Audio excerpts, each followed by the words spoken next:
हिंदुओं को ही मूछ रखने की आजादी नहीं देता, उस धर्म में कोई रहना चाहेगा? ऐसे धर्म को लोग लात मार रहे हैं, रोज लात मार रहे हैं। हम कम पड़ रहे हैं कि हम उनको बुद्धिज्म की ओर नहीं लेकर आ पा रहे, उनको ऑर्गेनाइज नहीं कर पा रहे, लेकिन कम से कम उस सेक्ट से वो बाहर निकल रहे हैं, उस धर्म से वो बाहर निकल रहे हैं। और डर के मारे ये लोग एंटी कन्वर्जन लॉ इंडिया में लागू कर रहे हैं कि नहीं, अब से धर्मांतर नहीं करेंगे। लेकिन आप कितने रोकोगे, कितना रोकोगे? आपने देखा कर्नाटक में एक महिला, एक बच्चा, पता नहीं होता उनको क्या है क्या नहीं, वो खेलते खेलते एक मंदिर में चला गया। उसका पिता दौड़ते दौड़ते आया और बच्चे को पकड़ने लगे, अरे वो वहां नहीं जाना है, वो अपना मंदिर नहीं है। लेकिन गलती से वो अंदर चला गया था। 50,000 रुपीज फाइन लिया, 50,000 रुपीज। तुम्हारा बच्चा हमारे मंदिर में कैसे आया? लगभग 1 लाख लोग रास्तों के ऊपर उतरे। आप लोगों ने देखा होगा कर्नाटक का रैली, नीले झंडे लेकर और पंचशील के ध्वज लेकर लोग रास्तों के ऊपर उतरे और लोग उस मंदिर के ऊपर चढ़े और वहां पर उन्होंने वो नीला झंडा, पंचशील का ध्वज उन्होंने लगाया। मैंने कहा ये काम मत करो, ये काम मत करो। किसी मंदिर के ऊपर जाकर पंचशील लगाकर आप लोग रिवॉल्यूशन नहीं ला सकते। जो धर्म आपको 50,000 रुपीज फाइन डालता है, उस धर्म को त्यागना ही सही मायने में रिवॉल्यूशन होगा। उस धर्म को त्यागना, ये धर्म को त्यागने की बात नहीं है। उस कल्चर से अपने माइंड को लिबरेट करो। वो पत्थर हमारा कोई कुछ नहीं बिगाड़ने वाला, कुछ नहीं बिगाड़ने वाला है पत्थर, ना वो हमें कोई कुछ देने वाला है। अब देखो, हम लोग एट प्रेजेंट, मेरा गूगल क्या कहते हैं हम लोग, वो ट्रैवल हिस्ट्री देता रहता है ना हमेशा, हर मंथ मेरा ईयरली ट्रैवल हिस्ट्री आता है। मेरा ये अर्थ का 3 चक्कर कंप्लीट हो गया, अर्थ का। ये मुझे गूगल बताता, you have travel around the earth 3 times. पूरे अर्थ का 3 चक्कर मेरा कंप्लीट हुआ है। आप लोग भी हवा से ऊपर से इंडिया में आते जाते हो। अब बताओ, इतना बड़ा अर्थ है, इतने पीछे वो वीनस होगा, मर्क्यूरी होगा, सैटर्न होगा, वहां से वो इतनों से दिखने वाले जीव के ऊपर कोई प्रभाव डाल सकता है? डाल सकता है। लेकिन हमें क्या बताया? शादी नहीं हो रही, बुद्ध का खड़ा पहनो, तो इतनों सा खड़ा पहनेंगे उंगली में, स्टोन, इतने सा स्टोन पहनेंगे, यहां पर हरा खड़ा, यहां पर लाल खड़ा। मेरे ख्याल से अभी इंडिया में वो लोग किडनी स्टोन भी बेचेंगे, किडनी स्टोन भी डालो इसमें। सारे स्टोन लगाए हुए हैं। उंगलियां कम पड़ रही है हम लोगों को, एक उंगली में 2-2, 3-3 स्टोन है। कोई दूर का, उसको क्या लेना देना आपकी शादी से? क्या ये प्लैनेट्स आपकी शादी कराने के लिए बैठे हुए हैं? नौकरियां लगाने की एजेंसी है, एम्प्लॉयमेंट एक्सचेंज है ऊपर कि नहीं, ये वाला अगर स्टोन पहना तो नौकरी जल्दी लगेगी, घर जल्दी मिलेगा, शांति घर में होगी, कार मिलेगी। This is nothing but to capture your mind. क्योंकि हमने विश्वास कर लिया खड़े पे, विश्वास कर लिया स्टोन पे, अब काम कौन करेगा? Stone, mind. देखो, मराठी में एक कहावत है, असेल हरी कदेल खटल्यावरी। इसका मतलब क्या है? भगवान अगर है तो मुझे बैठे बैठे देगा, मुझे कुछ करने की जरूरत नहीं है। और बुद्ध क्या करते हैं, क्या कहते हैं? समस्या अगर तुम्हारी है, अगर तुम्हें नदी के उस पार जाना है तो यहां पर होम हवन करके नहीं जा सकते, तुमको नदी में उतरना होगा, नदी क्रॉस करनी होगी, फिर ही नदी के उस पार जा सकते हो। यहां पर बैठकर व्रत करके, होम हवन करके तुम नदी के उस पार नहीं जा सकते। This is the message of Buddha and nothing else. नौकरी नहीं है, कोशिश करो, पढ़ाई करो, मेहनत करो, नौकरियां मिल जाएंगी। क्योंकि जब मैं बुद्धिज्म की स्टडी नहीं करता था, एम्बेडकरिज्म में नहीं था, कॉलेज स्टूडेंट में था, तो मेरे दोस्त मुझे कहते थे ये वाला पहनने से नौकरी मिलेगी, ये वाला पहना कर ये वाला पहना कर। तो मैंने भी पहना शुरू कर दिया। जब तक मैं पहन रहा था नौकरी नहीं लगी, जब मैंने पहना छोड़ दिया मेरी जॉब लगनी शुरू हो गई। तो ये कुछ नहीं है, it's just a mind game which Brahmins are playing for more than 2500 years in India. वो आपके माइंड को कैप्चर करना चाहते हैं, और इसलिए बाबा साहब ने कहा माइंड को लिबरेट करो, cultivation of mind, that should be ultimate. हम किसी भगवान को मानते ही नहीं हैं, तो उनकी चर्चा उनकी ये हम लोग करते भी नहीं, वो हमारे लिए कुछ नहीं कर सकते। इतने सालों से आप संतोषी माता का व्रत कर रहे हो, इतने सालों से आप किसी भगवान का व्रत कर रहे हो, कोई भगवान आया आपको आपकी गुलामी से बाहर निकालने के लिए? बाबा साहब नहीं आते तो आज भी आप उसी गुलामी में पड़े हुए हो। बाबा साहब ने कॉन्स्टिट्यूशनल राइट्स नहीं दिए होते तो आज भी वहां पर पड़े हुए। गुरु रविदास जी ने भी इसके खिलाफ काम किया है। क्या कहते हैं वो कि कटौती में गंगा मैंने मन चंगा तो कटौती में गंगा। हाँ, तो गंगा में जाकर हम अपने पाप धो सकते हैं। वहां पर जाएंगे, डुबकी लगाएंगे तो पाप धुल जाएंगे। गुरु रविदास क्या कहते हैं, तुम्हारा मन अगर पवित्र है तो हाथ में लिया हुआ पानी भी गंगा है। उन्होंने गंगा की सुप्रीमेसी को नकार दिया। गंगा इज नॉट सुप्रीम, वो कोई पवित्र नदी नहीं है, वो नदी है। जिस तरह का पानी आपके यहाँ पर नदियों में बहता है उसी तरह का पानी वहां पर बहता है, उसमें कोई डिवाइन पावर नहीं है। हमारे लोग मरते हुए आदमी के मुंह में वो गंगा का पानी, गंदा हुआ पानी डालते रहते हैं, इसको मोक्ष मिलेगा। गंदा पानी, पॉल्यूशन हुआ पानी वो डालते हैं, मोक्ष मिल जाएगा। सो ये हमारी टीचिंग्स है, बुद्धा की टीचिंग्स गुरु रविदास जी ने फॉलो की, उन्होंने प्रचार की। वो कहते हैं कि पत्थर पूजने से अगर भगवान मिलता है तो मैं पहाड़ पूजूंगा। इतनों सा पत्थर पूजे तो भगवान मिलेगा, तो पहाड़ तो इतने बड़े बड़े होते, जल्दी मिलना चाहिए था, है ना? आपके यहाँ पर तो बर्फ वाले पहाड़ है, उसको पूछो, ये छोटा वाला पत्थर क्यों पूछ रहे हो? इतना बड़ा ऑलरेडी है। कोई पत्थर आपका भला नहीं कर सकता। These are only your deeds, right deeds. सिर्फ यही आपको दुख से मुक्त कर सकते हैं। तो मुझे लगता है आज हम लोग बुद्ध विहार में थे, तो मैं ज्यादा अम्बेडकरिज्म पे बात न करते हुए मैं बुद्धिज्म के ऊपर थोड़ा सा अम्बेडकरिज्म, बुद्धिज्म, गुरु रविदास जी की टीचिंग्स ये एक ही है, लिबरेशन ऑफ माइंड। यही है, सबकी टीचिंग्स यही है। तो मेरे ख्याल से हमने बहुत ही आप लोगों ने मुझे सहा है बहुत, तो मैं ज्यादा आप लोगों को परेशान नहीं करूंगा। एक सिर्फ क्वेश्चन, जो ओबीसी कम्युनिटी इंडिया में they are not coming to Buddhism like what we are doing.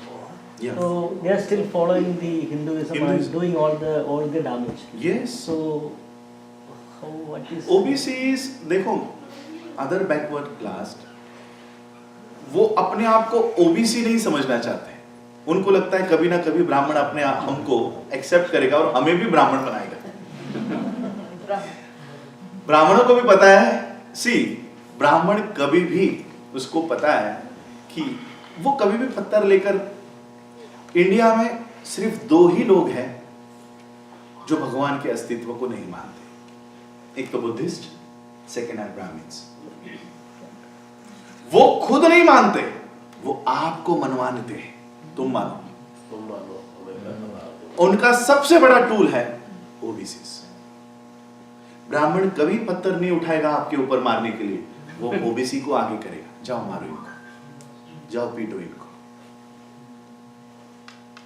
OBC हम दूर की सोच रहे हैं, हम शेड्यूल कास्ट के लोगों को बुद्धिज्म की ओर नहीं ला रहे। ओबीसी बहुत दूर की बात है। जो शेड्यूल कास्ट के लोग, जो अनटचेबल्स थे, वो भी हिंदुइज्म के पगड़े में है, अभी भी कंट्रोल में। हमको पहले उनको छोड़ना है। अब देखो कर्नाटक में महात्मा बसवेश्वर, इनके जो फॉलोअर्स हैं वो कह रहे हैं कि we are not Hindus, Lingayat community. 20 साल से वो लोग अलग रिलीजन की मांग कर रहे हैं। वी आर नॉट हिंदूस, हमें हिंदू ना समझा जाए। हेमंत सोरेन का आपने नाम सुना है? He is the chief minister of Jharkhand. उन्होंने विधानसभा में रिजोल्यूशन पास किया कि हम हिंदू नहीं है, हम आदिवासी धर्म के लोग हैं, इसलिए हमें हिंदू में काउंट ना किया जाए। थर्ड बिगेस्ट रिलीजन पंजाब में रविदासी कम्युनिटीज कह रही है कि वी आर नॉट हिंदूज, हमें हिंदू में गिना नहीं जाए, हमें अलग से रविदासी धर्म की मान्यता मिलनी चाहिए। मैं क्योंकि आपको बताया हुआ ये मैसेज आप पंजाब में पास ऑन करना, मैं आपको कुछ कॉन्स्टिट्यूशनल बातें बताना चाहता हूं। लीगल, किसी भी नए धर्म को अप्रूवल, मान्यता अगर आपको मिलवानी है तो उसकी एक प्रोसीजर है। क्या प्रोसीजर है? कि जितने भी इंडिया में एस्टैब्लिश्ड रिलीजन्स है, एस्टैब्लिश्ड हिंदुइज्म, क्रिश्चियनिटी, इस्लाम, बुद्धिज्म, सिखिज्म, जैनिज्म, इन किसी भी कल्चर से नया जो रिलीजन आने वाला है उसका कल्चर मैच नहीं होना चाहिए। प्रथाएं, कर्मकांड, पूजा अर्चना, टोटेम्स, भगवान, इन एस्टैब्लिश्ड रिलीजन से नहीं होना चाहिए। ये उसकी बेसिक फ्रेमवर्क है। अगर आपको रविदासिया नाम का धर्म एस्टैब्लिश करना है तो सबसे पहला काम क्या करना होगा पता है आपको? ये एस्टैब्लिश रिलीजन्स को आपके रिलीजन से आपको अलग हटना होगा। यानी आपका कर्मकांड, आपकी पूजा अर्चना, आपका त्योहार किसी भी एस्टैब्लिश रिलीजन से नहीं मिलना चाहिए। मैं बुद्धिज्म से भी बोल लूंगा, अगर सही में आपको रविदासिया नाम का धर्म एस्टैब्लिश करना है तो आपका कल्चर किसी से भी मैच नहीं होना चाहिए। एक तरफ आप रविदासिया धर्म की मांग करते हो और दूसरी तरफ आप माता की चौकी मनाते हो, आप करवा चौथ सेलिब्रेट करते हो, वो तो हिंदुइज्म का भाग है। तो गवर्नमेंट क्या कहती है पता है? You are already celebrating Hinduism, then why you do want a separate religion? Why you want separate religion? अगर सेपरेट रिलीजन चाहिए तो सबसे पहले हिंदुओं के त्योहार मनाना बंद करना होगा। मेरा यह मैसेज पंजाब की कम्युनिटी को देना, मैं उनके रविदासिया धर्म के एस्टैब्लिशमेंट में साथ दूंगा अगर वो हिंदू धर्म का त्याग करे तो, हिंदू धर्म के कल्चर्स को छोड़े।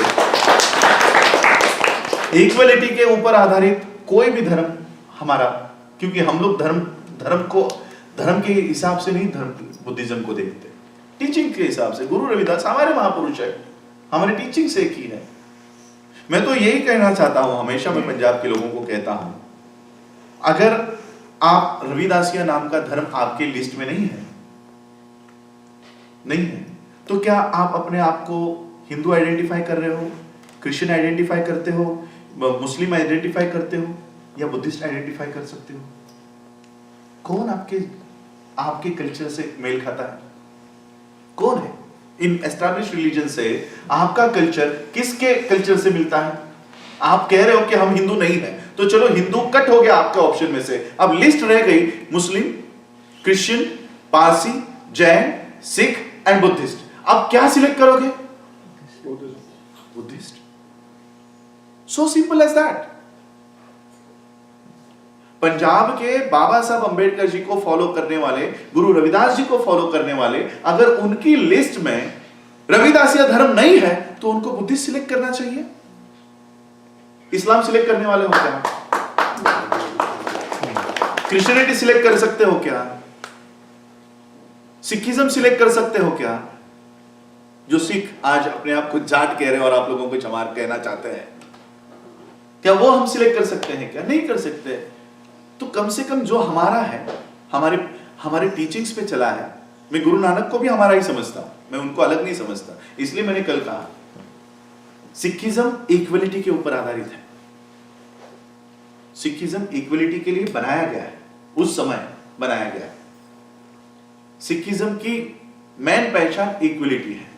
अगर कोई सिख इक्वलिटी को फॉलो नहीं करता तो वो सिख नहीं है। सिखों में जाट कहां से आ गया? है कोई सिख में जाट नाम का कोई सेक्ट है? सिख होता है, सीख एजुकेट। यानी आप सीख नहीं हो, कुछ सीख रहे हो। जब सीख ही नहीं रहे हो तो आप सीख कैसे हो? सीख का मतलब क्या है? ऐसा क्या है? सीख का मतलब क्या है? सीखना, टू एजुकेट। जब आप एजुकेट ही नहीं हुए हो, उन्होंने मेरे ख्याल से औरतों में भी कौर लगाते हैं, है ना? कौर लगाते हैं। वो कौर इसलिए लगाते हैं कि औरतों की अभी जाति व्यवस्था खत्म कर दी, सब लोग कौर, किसी का लास्ट नेम है ही नहीं। तो ये उन्होंने उस समय गुरु नानक और उनके गुरु रविदास जी, संत कबीर, बाबा साहब ने अपने जीवन में संत कबीर को अपना गुरु माना है, बुद्ध को गुरु माना है, महात्मा फुले को गुरु माना। सो ये वो टीचिंग्स है, चाहे वो गुरु रविदास जी हो, बुद्ध हो, बाबा साहब हो, हमारी लाइन ऑफ एक्शन एक है। मेरी स्कूल अलग है, आपकी स्कूल अलग है, आपकी स्कूल अलग है, लेकिन 10th का सिलेबस सबका सेम था, ग्रेजुएशन का सिलेबस सबका सेम है। कोई एमबीए करेगा फाइनेंस में, उसका सिलेबस सेम होगा, कोई एमबीबीएस कर रहा है, उसका सिलेबस सेम होगा, भले सबके कॉलेजेस अलग अलग है, भले सबके स्कूल अलग अलग है। इसी तरह से भले आपका स्कूल अलग है, मेरा स्कूल अलग है, सिलेबस इक्वलिटी का ही है, सिलेबस इक्वलिटी का ही है। सिर्फ एक ही धर्म है जो इक्वलिटी के ऊपर आधारित नहीं है, जो कहता है कि भारत के लोग 4 वर्णों में बटेंगे, एक होगा ब्राह्मण, एक होगा क्षत्रिय, एक होगा वैश्य, एक होगा शूद्र, और 5वां होगा वुमेन्स, छठा तो खुद ही बाहर चले गए कि हमको इसमें नहीं आना, और वो बाहर चले गए, वर्ण भाई, आउटकास्ट, हमको आपके इसमें नहीं आना। और ये आउटकास्ट लोग कौन है? जिन्होंने डिनाई किया कि हम इस डिवीजन को नहीं मानते, हम अपने आप को इस वर्ण व्यवस्था में नहीं ढालेंगे, वो चले गए बाहर, आउटकास्ट हो गए। Who were they? बुद्धिस्ट। उन्होंने ब्राह्मणों के इस 4 वर्णों में बटना कबूल नहीं किया, वो अछूत होना उन्होंने पसंद किया, लेकिन 4 वर्णों में बैठना उन्होंने पसंद नहीं किया। अछूत होना पसंद किया कि ठीक है हम बाहर रह लेंगे, लेकिन इस वर्ण व्यवस्था में नहीं आएंगे। और इसलिए आज बाबा साहब ने हमें उस आउटकास्ट में से आज ब्राह्मण, मैं कभी कभी देखता हूं कि बाबा साहब ने किस तरह से काम किया। मेरे घर पर ये जो खिल्ला विला ठोकने का कारपेंटर का काम होता है, तो कुछ फ्रेम मुझे लगानी थी, तो मैंने कारपेंटर को बुलाया, मुझे पता नहीं कौन है क्या है। तो वो आया, थक गया, सोफा इसी तरह का सोफा था, तो सोफे पे नहीं बैठा, नीचे बैठा। मैंने बोला ऊपर बैठो, नहीं मैं नीचे बैठूंगा। बोला ऊपर बैठो, ऊपर बैठो। तो ऊपर बैठने को तैयार नहीं। और फिर सारा काम हो गया, फिर उसने कहा कि साहब और कोई काम हो तो मुझे जरूर बताना। ठीक है, आपका नंबर देना, आपका नाम बताना। फिर उसने उसका नाम बताया, कुछ आकाश शर्मा और शर्मा करके उसने नाम बताया। तो देखो बाबा साहब ने कैसी परिस्थिति निर्माण कर दी कि एक समय हम आउटकास्ट थे, अनटचेबल्स थे, हम मंदिरों के बाहर खाने के लिए बैठा करते थे। आज बाबा साहब ने व्यवस्था उल्टी कर दी, आज ब्राह्मण हमारे घरों में नीचे बैठते हैं और हम ऊपर बैठते हैं। कितना उल्टा कर दिया बाबा साहब ने सिस्टम को। ये चातुर्वर्ण व्यवस्था थी, ब्राह्मण, क्षत्रिय, वैश्य, शूद्र एंड अनटचेबल्स, उल्टी हो गई। Untouchables are sitting on chairs, they are leading the country, they are leading the world, and Brahmins are touching their feet. बाबा साहब ने एक बात कही थी, ये बात बोल के मैं खत्म करूंगा। बाबा साहब के मंच पर कार्यक्रम चल रहा था, अलग अलग जाति के नेता वहां पर खड़े बैठे हुए थे। मुखर्जी नाम के बाबा साहब के कोई सहकारी थे, ब्राह्मण थे, वो भी बैठे हुए थे। तो बाबा साहब ने व्यंग में एक बात कही कि इस देश का SC, ST, OBC, माइनॉरिटीज अगर एक हो जाए तो ये जो मुखर्जी बैठे हैं ना, इनकी कौम, इनके लोग, ब्राह्मण हमारे पैर के जूतों के फीते बना खोलने में मैं गर्व महसूस करेंगे, गर्व महसूस करेंगे अगर हम एक हो जाए तो। पावर एकता में है, यूनिटी में है। अलग अलग बटोगे, मैंने कल वो रिपीट नहीं करूंगा, अलग अलग बटोगे तो हम लोग वो पावर इकट्ठा नहीं कर पाएंगे। इसलिए मेरी रिक्वेस्ट रहेगी यहाँ के महाराष्ट्र कम्युनिटी से, मराठी कम्युनिटी से, मेरे ख्याल से वो भी अगर यहाँ आते तो अच्छा होता। तो इकट्ठा रहो, यूनिटी रहो, चाहे वो गुरु रविदास जी की जयंती हो, बाबा साहब अम्बेडकर जी की जयंती हो, तथागत बुद्ध की जयंती हो, हम सबको एक दूसरे के साथ हम लोगों को खड़ा होना है, सेलिब्रेट करना है। महापुरुष हमारे ही हैं। अनटचेबल्स में बाबा साहब अम्बेडकर जी ने वो ग्रंथ गुरु रविदास जी को समर्पित किए। गुरु रविदास जी, जब बाबा साहब भेदभाव नहीं कर रहे, हु आर यू, तुम लोग कौन होते हो? ये गुरु रविदास जी का गुरु घर है, हम बौद्ध नहीं जाएंगे। तुम लोग कौन होते हो अपने आप को भेदभाव कर रहे? बाबा साहब के नाम पर भेदभाव करने वाले। जब बाबा साहब ने भेदभाव नहीं किया, who were untouchables and how they become untouchable, ये ग्रंथ बाबा साहब गुरु रविदास जी को समर्पित कर रहे हैं। जब वो भेदभाव नहीं कर रहे, तुम लोग क्यों कर रहे हो? ये रविदासी कम्युनिटी है, हम बुद्धिस्ट कम्युनिटी है, कोई अलग अलग नहीं है, हमारी सिलेबस एक है। तो यही रिक्वेस्ट मैं करूंगा। अब कनाडा में हूँ, अपनी कल की मेरी बातें हैं, तो अपने इंस्टीट्यूट्स, अपने रिलीजन्स, अपना कल्चर, हाँ, हम लोग क्वेश्चन आंसर्स को भी टाइम देते हैं। कल्चर के लिए अपनी लड़ाई है, लिबरेशन ऑफ माइंड। ये प्रोग्राम हमको इंडिया में चलाना होगा। कर्मकांड, देवी देवता, हमारे यहाँ पर एक मूवमेंट चलती है। वो लोग क्या करते हैं, कोई आदमी दिखा जिसके हाथ में धागे हैं, वो सीधा उनके हाथ के धागे काटते हैं। तो वो मुझे कह रहे थे कि आप भी काटो। मैं नहीं काटूंगा, और मैं इसको समर्थन भी नहीं करता। मैं किसी के कोई लोग हमारे यहाँ पर बॉयकॉट करते हैं। कोई बुद्धिस्ट गणेश फेस्टिवल मनाते हैं, आप लोगों ने देखा होगा, टीवी पर भी ये न्यूज आई थी। चर्चा सत्र यहाँ पर, मैं गया भी नहीं उस चर्चा सत्र में। तो हमारे बुद्धिस्टों ने, मॉन्क्स ने, किसी बुद्धिस्ट फैमिली ने गणेश फेस्टिवल, गणेश को घर में बिठा दिया। तो पूरे महाराष्ट्र में तहलका मच गया। बौद्धों ने गणेश फेस्टिवल बनाया, बौद्धों ने गणेश फेस्टिवल, गणेश का आइडल घर में एस्टैब्लिश किया। वो न्यूज पे चर्चा सत्र हुआ कि बॉयकॉट करना कहां तक सही है। मुझे बुलाया गया, मैंने कहा मैं ऐसे विषय में नहीं आता, ऐसे विषय में नहीं आता, क्योंकि ब्राह्मणिकल मीडिया को तो यही चाहिए। और बता, मैंने तभी कहा मेरी मूवमेंट किसी के घर से गणपति निकालने की नहीं है, मेरी मूवमेंट किसी के हाथों से काले धागे काटने की नहीं है। मेरी मूवमेंट लोगों के दिमाग से गणपति निकालने की है, लोगों के दिमाग से काले धागे निकालने की।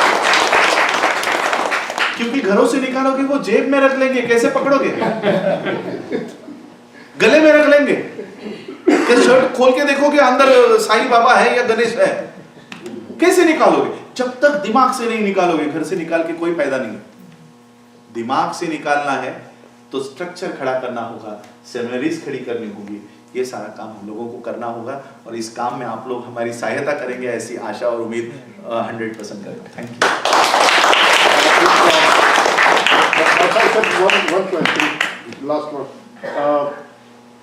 बाबा साहब की सारी जिंदगी जो वो कास्टिज्म के अगेंस्ट लड़ते हो गई जी, गुजर गई जी, और उन्होंने सोल्यूशन उसके ढूंढते ढूंढते सारी जिंदगी लगा दी, और एंड में जाकर उन्होंने बुद्धिज्म को एम्ब्रेस किया। तो वही मैसेज जो है वो हमारे लिए आगे मिला, और हम लोग इसको फॉलो कर रहे हैं कि उनका डिसीजन जो ये है। आपका मैसेज उन लोगों के लिए क्या है जो ये समझते हैं कि डॉक्टर अंबेडकर जी को फॉलो करो, इनकी सभी बातों को मानो, सब कुछ करो, मगर जरूरी नहीं है कि बाबा साहब को फॉलो करते करते आप बुद्धिस्ट बनो। देखो कैसा है, लोगों को बाबा साहब तो चाहिए। 1927 वाले बाबा साहब जो महाड़ के चौदार तालाब का आंदोलन कर रहे हैं, लोगों की दिक्कत हो जाती है कि 1956 वाले बाबा साहब कैसे एक्सेप्ट करें, क्योंकि ये वाले बाबा साहब एक्सेप्ट करोगे तो बुद्ध भी एक्सेप्ट करना पड़ेगा, और बुद्ध को एक्सेप्ट कर रहे हो तो हिंदुओं के देवी देवता छोड़ने पड़ेंगे। तो वही मैं कह रहा हूं, जोर जबरदस्ती से बुद्धिज्म में कन्वर्जन्स नहीं होते। इवन आपके यहां पर याचना नाम का एक बुद्धिज्म में प्रकार होता है, आप लोगों को पता होगा। याचना का अर्थ क्या है कि जब तक सामने वाला बुद्धिज्म को समझाने की याचना नहीं करता, हमको उसको समझाना भी नहीं, हम उसको बुद्धिज्म की मैसेज भी नहीं दे सकते जब तक वो तैयार नहीं है वो एक्सेप्ट करने के लिए। एक्सेप्ट करने के लिए। तो अब मुझे बताओ, आप जबरदस्ती से कैसे बोल सकते हो कि तुम बाबा साहब को फॉलो करते हो और बुद्धा को नहीं करते हो, तुम धोखेबाज हो? हम ऐसे क्लेम नहीं कर सकते। हम लोग एक्सट्रीमिस्ट तो नहीं है ना? हम लोग एक्सट्रीमिस्ट है क्या? नहीं, तुम बाबा साहब को फॉलो करते हो तो बुद्धा को भी फॉलो करना ही होगा। ये हमारी इमोशंस है। मेरी भी ये भावना है, अरे बाबा साहब को फॉलो करते हो और बुद्धा को नहीं करते हो, ऐसे कैसे अम्बेडकरवादी हो तुम लोग? तुम लोग तो फेक अम्बेडकरवादी हो। ऐसा हम लोग इमोशनली बोल सकते हैं, लेकिन from the perspective of Buddhism क्या तुम ऐसा उसके ऊपर कंपेल कर सकते हो? लेकिन बाबा साहब were standing for liberty, equality and fraternity. वो हिंदुइज्म में नहीं है। तो अगर बाबा साहब को फॉलो करना है तो हिंदुइज्म को छोड़ना ही पड़ेगा। तो ये लोगों को समझाना भी पड़ेगा कि हिंदुइज्म में लिबर्टी, फ्रैटर्निटी, इक्वलिटी नहीं है। ये सारी चीजें नहीं है। ये बाबा साहब ने पहले लोगों को समझाई। कैसे समझाई? कालाराम मंदिर का सत्याग्रह पता है आपको? कालाराम मंदिर के सत्याग्रह में बाबा साहब ने सिर्फ यही एक मंदिर का सत्याग्रह किया, उसके बाद कोई मंदिर का सत्याग्रह नहीं किया। क्योंकि पानी पीने का अधिकार देने के बाद लोगों का दूसरा मांग ये था, डिमांड ये था दैट वी आर हिंदूज, अब हमें पानी पीने का अधिकार तो मिल गया, बाबा साहब अब मंदिर जाने का भी अधिकार मिलवा दो। तो बाबा साहब के पास ये सारे लोग मंदिर जाने के लिए लड़ रहे थे। तो टेंपल एंट्री बिल पास हो गया। टेंपल एंट्री बिल पास हो गया, कानूनी मंदिर बाबा साहब के लिए खुले हो गए। बाबा साहब आपको मंदिर में लेकर नहीं जाना चाहते थे, लेकिन लोग हिंदू माइंड में थे, लोगों को मंदिर में जाना था। बाबा साहब ने कहा चलो तुमको दिखाता हूं मंदिर में क्या होता है, चलो। लगभग 15 से 20 हजार लोग 2 मार्च 1930 को बाबा साहब ने नासिक के कालाराम मंदिर के उस दरवाजे पर इकट्ठा किए। उनको टाइम स्लॉट दिया गया था कि इस टाइम पे तुमको एंट्री करनी है। और जैसे ही वो टाइम स्लॉट आया नजदीक, बाबा साहब अंदर जाने के लिए गए। अंदर से मंदिर के बड़े बड़े दरवाजे बंद किए गए और अंदर से पथराव किया गया, पत्थर मारे गए। बाबा साहब को एक पत्थर आके लगा और बाबा साहब ने वहां से लोगों को कहा कि देखो, तुम अपने आप को हिंदू समझते थे ना, तुम अपने आप को हिंदू समझते थे, अगर तुम हिंदू होते तो हिंदू हमें उस मंदिर में लेते, हिंदू हमें उस मंदिर में लेते। ये बात समझाते हुए एक कुत्ता वहां से भागते भागते मंदिर के अंदर कहीं से छान के चला गया। बाबा साहब ने दिखाया, देखो वो कुत्ता मंदिर के अंदर जा सकता है, हम इंसानों जैसे इंसान मंदिर में नहीं जा सकते, नहीं जा सकते। बाबा साहब ने उस सत्याग्रह के बाद कभी भी टेंपल एंट्री का सत्याग्रह नहीं किया। बाबा साहब का वो सत्याग्रह मंदिर में जाने के लिए नहीं था, लोगों को समझाने के लिए था कि तुम हिंदू नहीं हो, तुम हिंदू नहीं हो। अगर हिंदू होते तो तुम्हें मंदिर के अंदर लिया जाता। और एक बात और इसको कंटिन्यू करते हुए बताता हूं, ये 1930 की बात है, 2030 नजदीक है, 100 साल भी पूरे नहीं हुए हैं। एक लॉजिकल थिंकिंग अपने दिमाग में पूछो, 100 साल से भी कम पहले हम लोगों को मंदिर में जाना अलाउड नहीं था क्या? नहीं था। मेरे बुजुर्ग भी यहां पर बैठे हुए हैं, मंदिर में आप नहीं जा सकते थे 100 साल, एक 90 इयर्स पहले। जैसे ही बाबा साहब ने डिक्लेयर किया कि मैं हिंदू परिवार में जन्म लिया, ये मेरे हाथ में नहीं था, लेकिन मैं हिंदू मरूंगा नहीं, काउंटर रिवॉल्यूशन उस दिन से शुरू हुआ। 1956 से नहीं, 1935 से काउंटर रिवॉल्यूशन शुरू हुआ। ब्राह्मणों को लगने लग गया कि अगर बाबा साहब हिंदू धर्म को छोड़ देंगे और उनके पीछे पीछे ये सभी लोग अगर हिंदू धर्म को छोड़ देंगे तो हमारा धर्म खाली हो जाएगा, हमारा धर्म खत्म हो जाएगा। जो 2 ब्राह्मण आपको मंदिर में नहीं लेता था 1930 में, वो 1935 के बाद से उनके मंदिर के भगवान आपके घरों में छोड़ना शुरू कर दिया। ये लेके जाओ हमारा भगवान, ताकि आप हिंदुइज्म से बाहर ना आए, आप हिंदुइज्म से बाहर ना आए। और बाबा साहब ने जब बौद्ध धर्म की दीक्षा ले ली तो एक चमत्कार हो गया। हिंदुइज्म ब्राह्मण बुद्धिज्म में चमत्कार होता नहीं है, लेकिन एक चमत्कार हो गया। क्या हो गया? देखिए, सारे भगवान आपको मंदिरों में बैठे हुए दिखाई देंगे। संतोषी माता शेर पे बैठी है, सभी भगवान बैठे हुए दिखाई देंगे। जैसे ही बाबा साहब ने बौद्ध धर्म की दीक्षा ले ली, सारे बैठे हुए भगवान खड़े हो गए, मंदिरों से खड़े हो गए। और जैसे ही बाबा साहब बुद्ध की शरण में चले गए, ये भगवान अपना मंदिर छोड़कर आपके किचन में घुस गए।